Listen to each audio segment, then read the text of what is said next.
perante ele. Ele considera-as menos do que nada, e como uma coisa vã. A quem, pois, fareis semelhante a Deus, ou com que o comparareis? O artífice grava a imagem, e o ourives a cobre com ouro, e cadeias de prata funde para ela. O empobrecido, que não pode ofertar tanto, escolhe a madeira que não se corrompe. Artífice sábio busca para gravar uma imagem que se não pode mover. Porventura não sabeis? Porventura não ouvis? Ou desde o princípio vos não notificou isso mesmo? Ou não atentastes para os fundamentos da terra? Ele é o que está assentado sobre o globo da terra, cujos moradores são para ele como gafanhotos. E ele é o que estende os céus como cortina e os desenrola como tenda para neles habitar. O que faz voltar ao nada os príncipes e torna coisa vã os juízes da terra. E não se plantam, não se semeiam, não se arraiga da terra o seu trono cortado, sopra sobre eles, e secam-se, e um tufão como pragana os levará. A quem, pois, me farei semelhante, para que se lhe seja semelhante, diz o Santo. Levantai ao alto os olhos e vede quem criou estas coisas, quem produz por conta o seu exército, quem a todas chama pelo seu nome, por causa da grandeza das suas forças e pela fortaleza do seu poder, nenhuma faltará. Porque, pois, dizes, ó Jacó, e tu falas, ó Israel, o meu caminho está encoberto ao Senhor, e o meu juízo passa de largo pelo meu Deus? Não sabes, não ouvistes que o eterno Deus, o Senhor, o Criador dos confins da terra, não se cansa nem se fadiga? Não há esquadrinhação do seu entendimento. Dá vigor ao cansado e multiplica as forças ao que não tem nenhum vigor. Os jovens se cansarão e se fatigarão, e os jovens certamente cairão. Mas os que esperam no Senhor renovarão as suas forças e subirão com asas como águias. Correrão, não se cansarão, caminharão e não se fatigarão. Amém, queridos? Meus amados irmãos, eu quero trazer uma palavra o mais objetiva possível, o mais clara possível, o mais simples possível. Mas quero lhes falar alguma coisa da parte de Deus essa noite.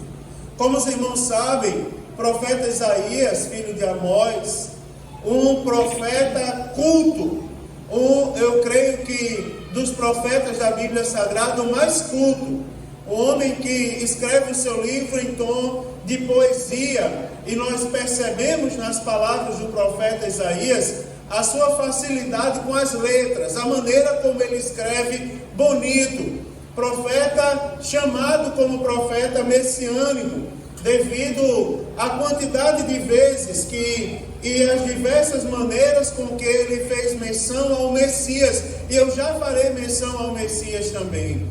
Profeta Isaías, irmãos, profeta que escreveu um livro de 66 capítulos.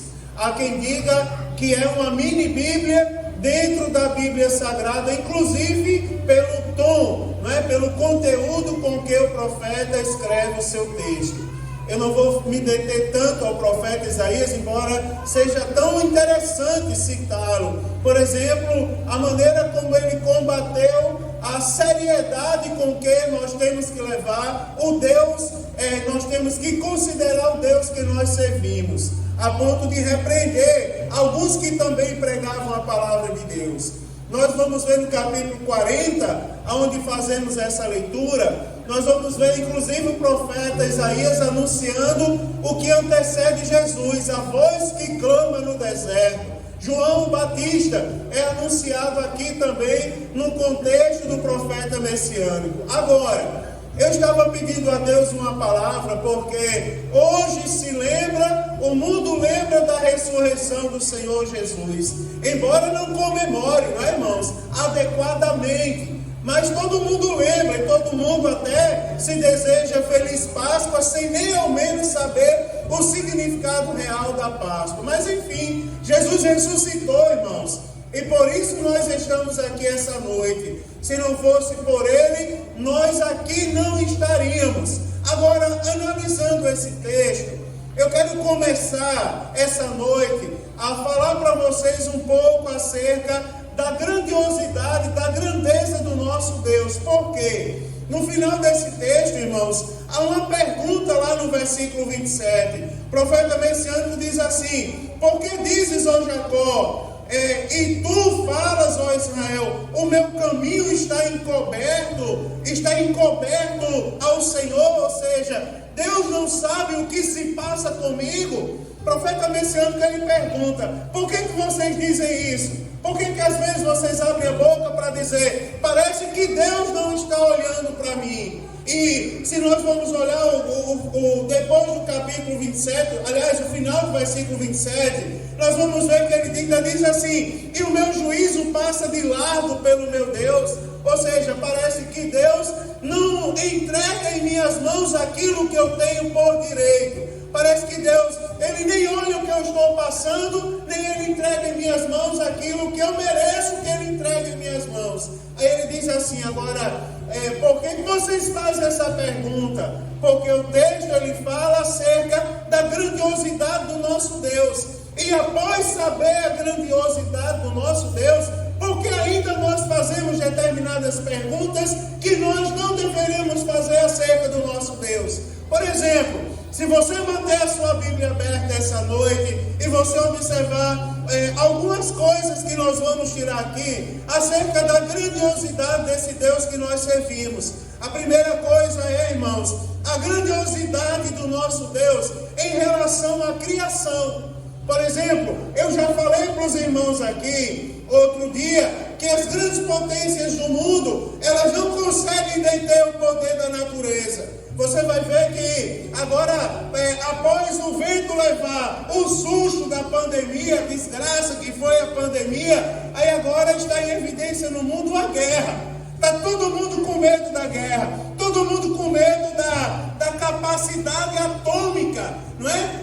Um livro escrito, acho que a Perestroika, não é? Escrita por Mikhail Gorbachev, acho que no ano de 85, ele fala acerca da capacidade atômica da União Soviética. Aí ele diz: olha, eles têm bomba atômica capaz de destruir o mundo 27 vezes.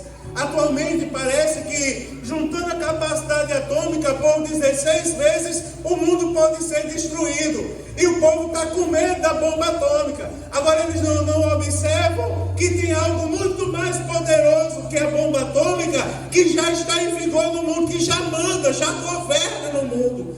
Se você observar, irmão, a bomba atômica domina a bomba atômica. Então o povo tem medo, se eles lançarem vão destruir tudo. Agora é interessante, esse povo tem poder de destruir o mundo. Agora vem uma chuva e leva tudo, vem um raio e destrói tudo, dá um vento e leva tudo embora, começa a nevar e derruba as casas tudo. Eles não conseguiram ainda segurar a força dos oceanos. Agora o nosso Deus, o Deus que nós servimos, o Deus Todo-Poderoso, Ele olha para a natureza, Ele fica de pé diante da fúria dela e Ele diz: cala-te, e ela se cala, e ela se acalma.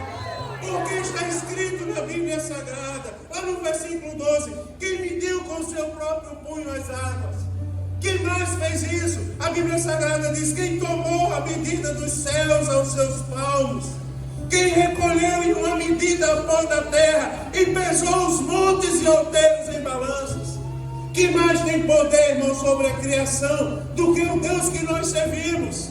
A primeira coisa que nós temos que entender acerca da grandiosidade do nosso Deus é que Ele é quem manda.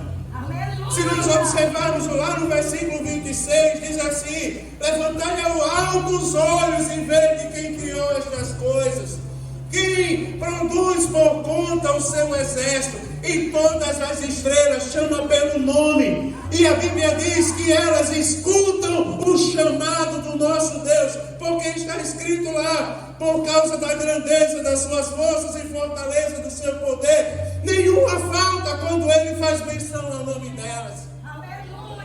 A primeira coisa da grandiosidade do nosso Deus, irmãos, é que Ele é quem governa todas as coisas. A criação está sob o seu domínio. Saiba você, se você às vezes tenta fraquejar acerca da grandiosidade de Deus, lembra-te por meio da palavra que o teu Deus é grande, Ele é grandioso, Ele tem todo o poder. Por isso que nós estamos aqui hoje. Uma vez eu estava ali embaixo. Sabe que lá no Nordeste, lá em nós, está lá os nossos irmãos que nos visitam. Lá no Nordeste a gente não é acostumado com esses temporal que dá aqui não, irmãos. Chove, mas não é essas coisas todas não é? Tu também é de lá. Não tem essas coisas todas não. Eu lembro que eu estava na Rua Colombo, a primeira vez que deu aquele vento forte, né? Eu lembro, não, na Rua Colombo foi fraco, eu fui lá para o oeste. Não é, implantar o discipulado numa cidade chamada, esqueci o nome da cidade, onde tem a convenção lá, não é? Piratuba. E eu lembro que deu uma chuva lá no oeste, não é? Que eu lembro de uma pontezinha na frente da casa que eu estava hospedado, e passou, de repente virou um rio ali, levou a ponte, daqui a pouco passou uma casa sendo levada. E aquilo me deu um desespero. Jesus, eu nunca tinha visto isso, é a primeira vez. Parece que eu estava no cinema vendo um filme em realidade. Eu estava ali embaixo quando deu aquele ciclone bomba, né? Teve ciclone bomba há pouco tempo. E começou a passar o teto das casas voando. E eu comecei a fazer uma live para mostrar a minha mãe. Ô mãe, como é a chuva aqui. Ela dizia: Deus me livre aí. Deus me livre sair de casa para ir para o sul. Isso é coisa de louco. Ela falava. Mas daqui a pouco ela disse: Mari, dobra o teu joelho e pede a Deus aí para acalmar a tempestade. Porque pelo poder de Deus Ele pode mandar acalmar a tempestade agora e a tempestade se acalmar. A segunda coisa acerca da grandiosidade do nosso Deus, irmãos, é que Ele tem todo o poder, é grande acerca do conhecimento. Quer ver uma coisa interessante? Olha aí o versículo 13 e 14. Veja como é interessante isso, porque diz assim: quem guiou o Espírito do Senhor? Que conselheiro ensinou? Com quem tomou conselho para que lhe desse entendimento e mostrasse as veredas do juízo, e lhe ensinasse a sabedoria, e lhe fizesse notório o caminho da ciência? Preste atenção que aqui nos cabe fazer a seguinte pergunta: qual a faculdade que Deus estudou? Quem foi o professor de Deus? Quem ensinou Deus a definir as leis que governam o mundo, que rege o nosso dia a dia? Quem foi? Olhando aqui, irmãos, é interessante que aqui tem vários irmãos que gostam de estudar, jovens, adultos, de várias idades, pessoas inteligentes, e já ouviram falar, adolescentes inclusive, que daquele famoso conflito entre a ciência e a espiritualidade, a ciência e Deus. Quem vence numa discussão, a ciência ou Deus? Eu, porém, vos digo uma coisa, irmãos, que se nós observarmos, a ciência e Deus, elas sempre vão andar em harmonia, porque a Bíblia Sagrada vai dizer assim, não é? E lhe ensinasse a sabedoria e fizesse notório o caminho da ciência. Sabe quem criou a ciência? Deus. Ninguém ensinou Deus.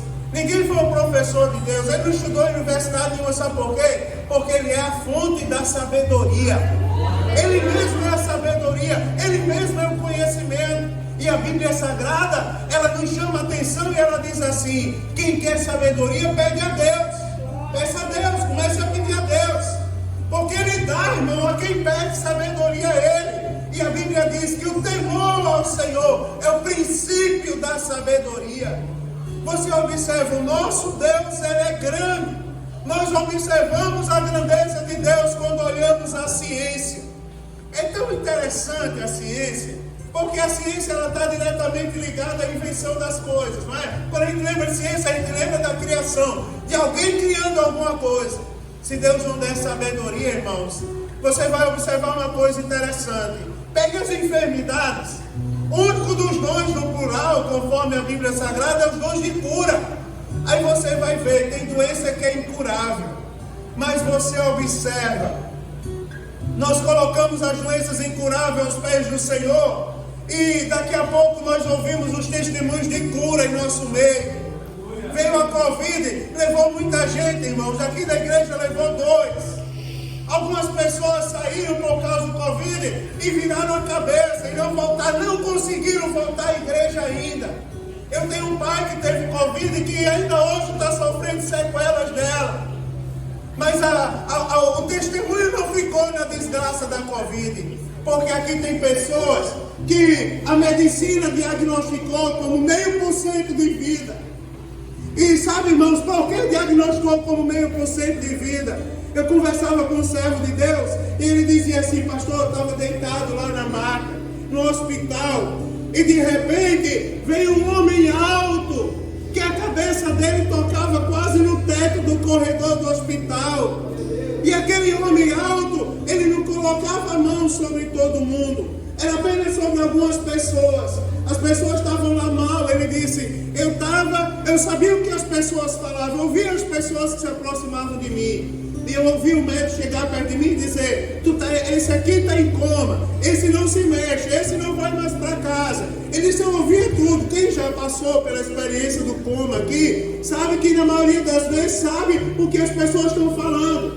Ele disse: mas eu vi aquele homem alto andar no corredor, e quem ele colocava a mão, aquelas pessoas se levantavam, sentavam na maca e ficavam assim como que duvidosos, olhando para um lado e para o outro. Ele passou por mim, colocou a mão sobre a minha cabeça e disse assim: seja curado pelo poder do Deus dos céus. E ele disse: eu me coloquei sentado naquela maca, a enfermeira correu de lá, o homem ressuscitou, o homem acordou. E eu disse assim: não foi simplesmente um acordar, o anjo do Senhor passou por esse corredor e colocou a mão sobre a minha cabeça. E quando ele colocou a mão sobre a minha cabeça, aleluia, ele me devolveu a vida em nome do Senhor Jesus. Aqui tem pessoas que Deus curou de câncer. Eu vou trazer para vocês o exame de uma pessoa e eu vou revelar para vocês quem é essa pessoa quando ela me autorizar.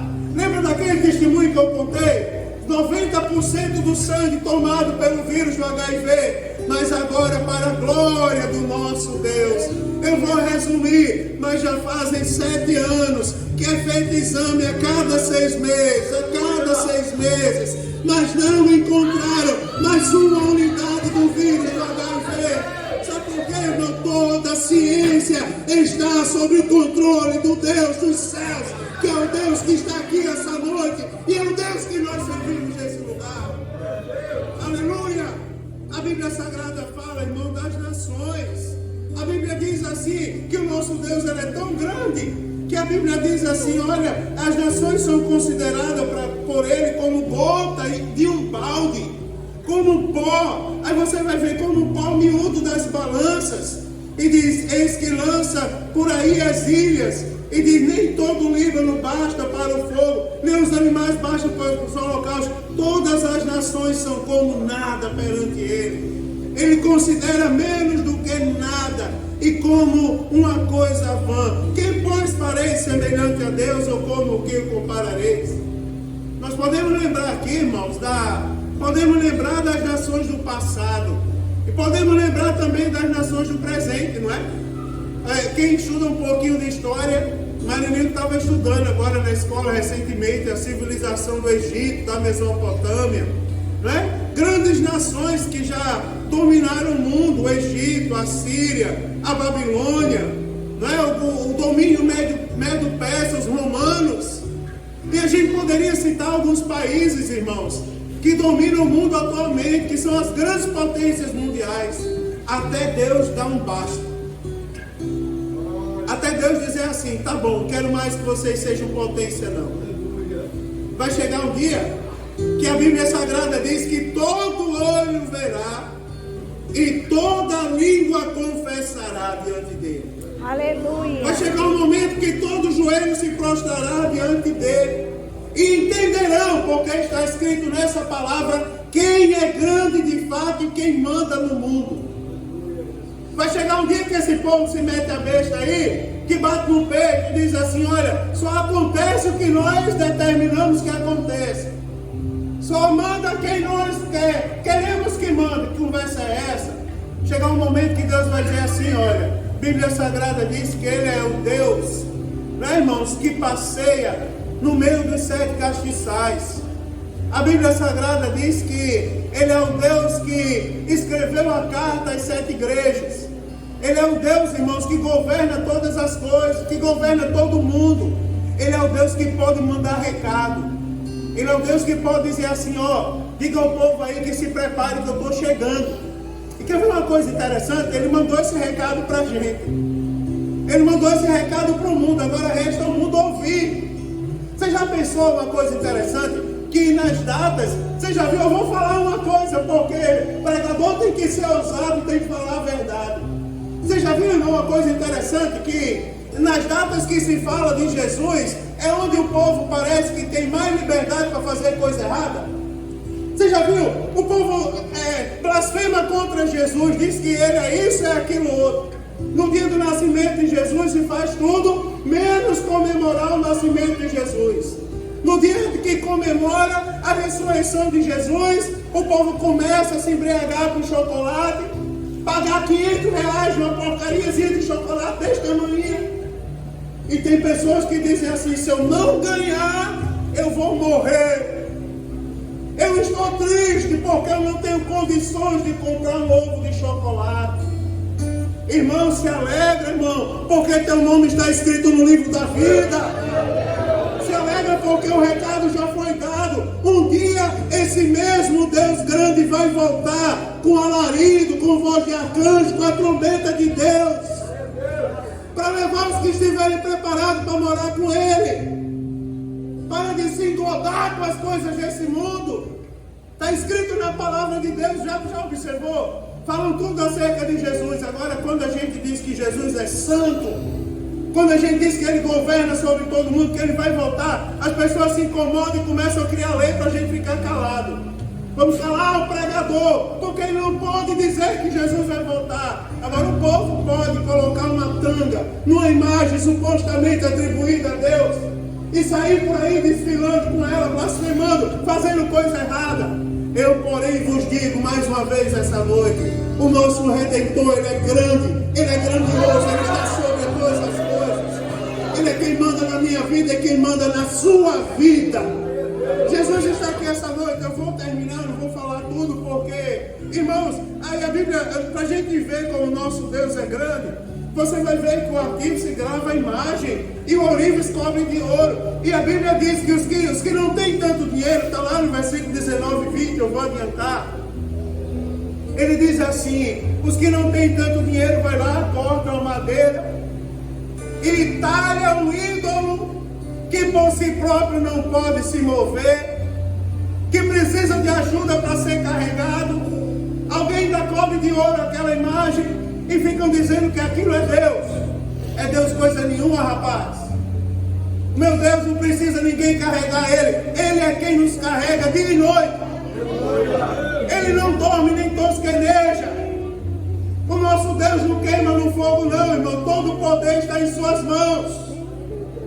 O nosso Deus, né? Os ídolos de ouro e de madeira têm boca, mas não pode dizer nada. Agora o nosso Deus pega o mais simples dos servos desta igreja e coloca de pé diante desse altar e começa a falar por meio da sua palavra e por meio da sua voz que ecoa neste lugar. As vidas são transformadas para sempre, porque o nosso Deus, Ele é grande. Eu vou adiantar as coisas aqui, porque tem algumas coisas para eu falar que Deus é Deus. Agora tem uma coisa aqui, irmãos, eu chego na pergunta agora porque eu quero terminar. Porque ele diz assim: não sabe, não ouvistes que o eterno Deus é o Criador da terra, que não se cansa nem se fadiga. Está lá no versículo 28. Você não sabe, vocês não ouviram falar isso? E por que vocês dizem, Jacó? E por que vocês falam, Israel? A repreensão é para a gente, irmãos, a repreensão é para a igreja. Após ouvir que o nosso Deus é tão grande, tão maravilhoso, por que vocês ainda dizem que o nosso Deus, ele não sabe o que você passa? Como é que você ainda abre a sua boca para dizer, parece que Deus não está me vendo? Mas Ele é grande, todo mundo sabe das coisas que eu estou falando aqui. Deus, quando fala dos príncipes, por exemplo, que eu não citei, Ele diz assim, que pois me farei semelhante a mim, para que Ele seja semelhante, diz o santo, o próprio Deus perguntando, quem é, pois, que eu vou assemelhar a mim? Não existe semelhante a Deus. Agora, por que nós abrimos a boca às vezes? Deus agora está chamando a nossa atenção por meio da palavra. Por que você abre a sua boca às vezes e diz que Deus não está ouvindo o seu clamor? Por que você abre a sua boca às vezes e você diz que o seu Deus não é justo? Ou você não ouviu falar que o seu Deus, Ele criou os confins da terra, que o seu Deus não se cansa nem se fadiga? Ou você nunca ouviu falar, irmãos, que não há esquadrinhação no seu entendimento? Ou seja, olha para mim que eu já vou terminar. Não há entendimento que seja maior do que o entendimento do nosso Deus. Ou você não sabe, irmãos, que os jovens se cansarão e se fadigarão? Aqui intriga a gente, né? Por que o discurso chama a atenção dos jovens agora? Porque os jovens, irmãos, olhem para mim aí, para eu dizer para vocês, deixa eu revelar para vocês isso aqui, porque os jovens é o símbolo da força, né? Se falasse que os velhos iam se cansar, tudo bem. Aí os irmãos, não, mas velho se cansa mesmo. Mas os jovens vão se cansar e vão se fadigar, é porque Deus está aqui dizendo, sabe qual é o problema? Sabe qual é o problema? É porque você ainda quer resolver com suas forças físicas. Você ainda quer resolver as coisas da sua maneira. Você ainda quer dar a solução da sua cabeça. Você ainda pensa que você está sofrendo, você sabe o motivo do sofrimento. E você, parece que às vezes o sofrimento é algo que prende as pessoas assim, que ela diz, eu sei que se eu tomar uma atitude eu vou sair do sofrimento. Mas ela prefere ficar ali, eu vou matar na unha.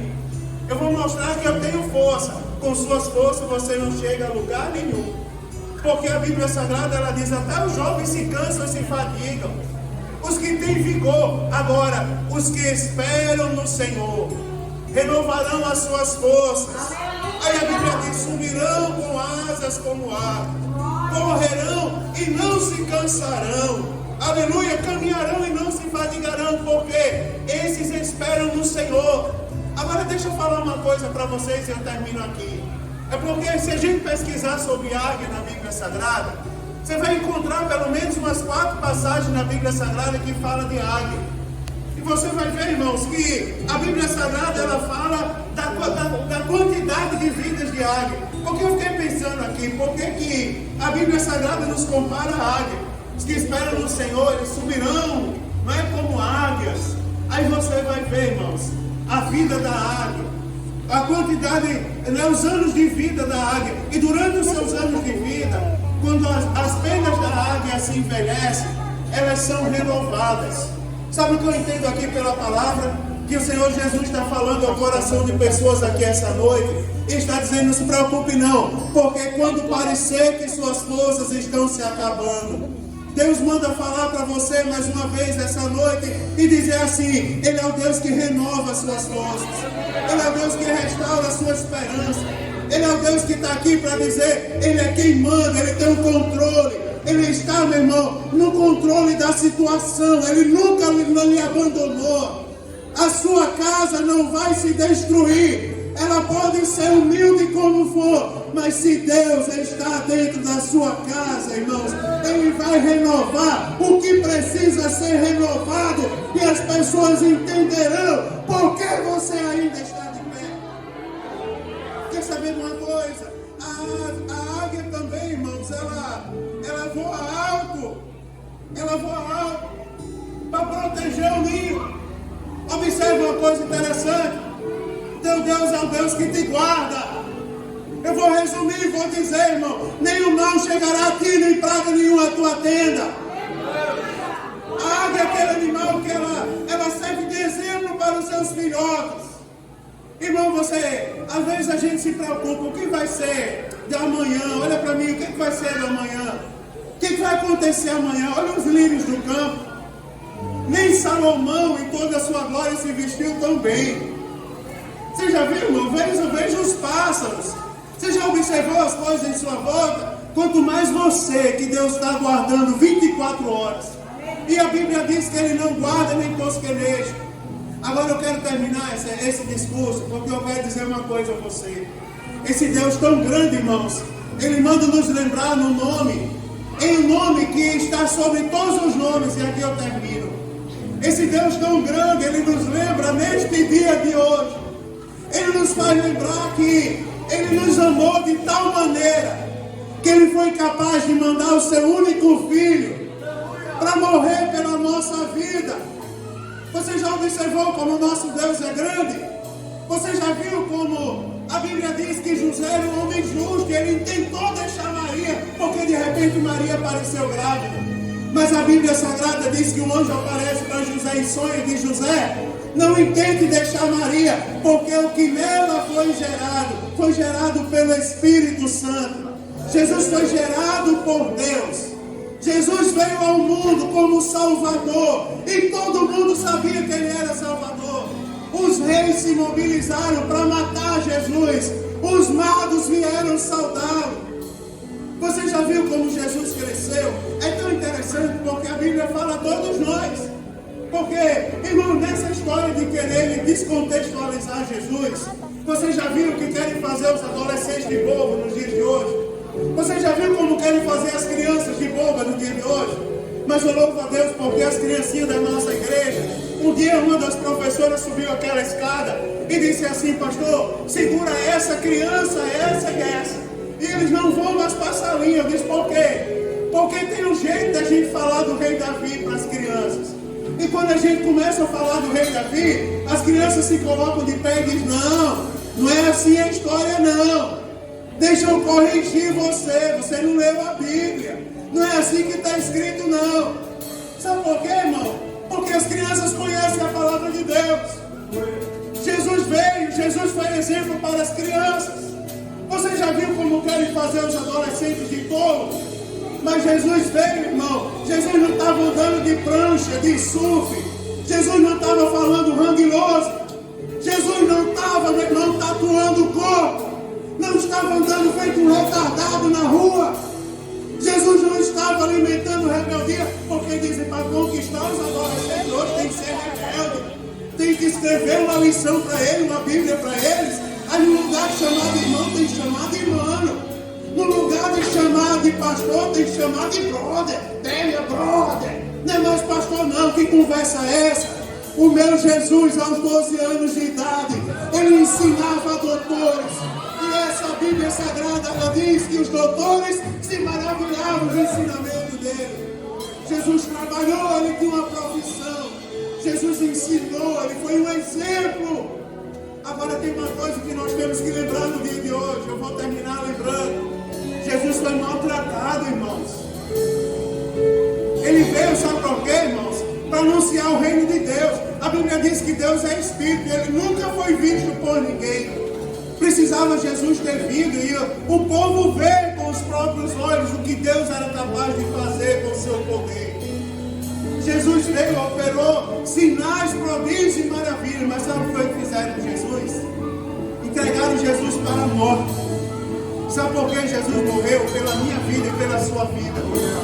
O Deus grande que eu estou falando essa noite, que chama a nossa atenção para Ele e diz assim: entenda de uma vez por todas que eu sou grande e mando na sua vida. Ele nos faz lembrar pela sua grandiosidade que as pessoas não aceitaram Jesus, que as pessoas entregaram Jesus à morte. E quando nos deram a opção de escolher, quem vocês querem que solte?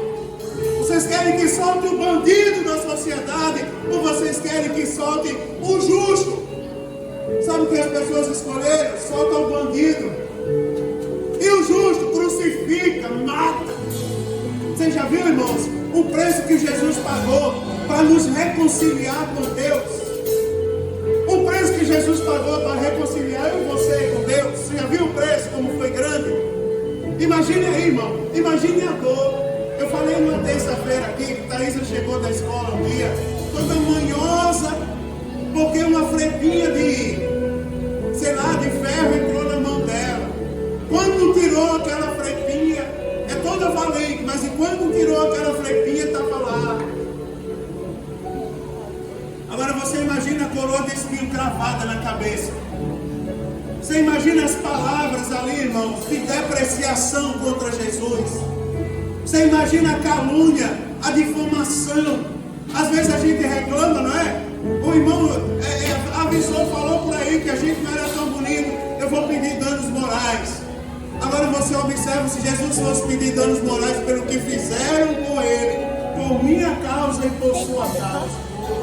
Mataram Jesus, irmãos. Entregaram Jesus à morte. Jesus foi crucificado por nós.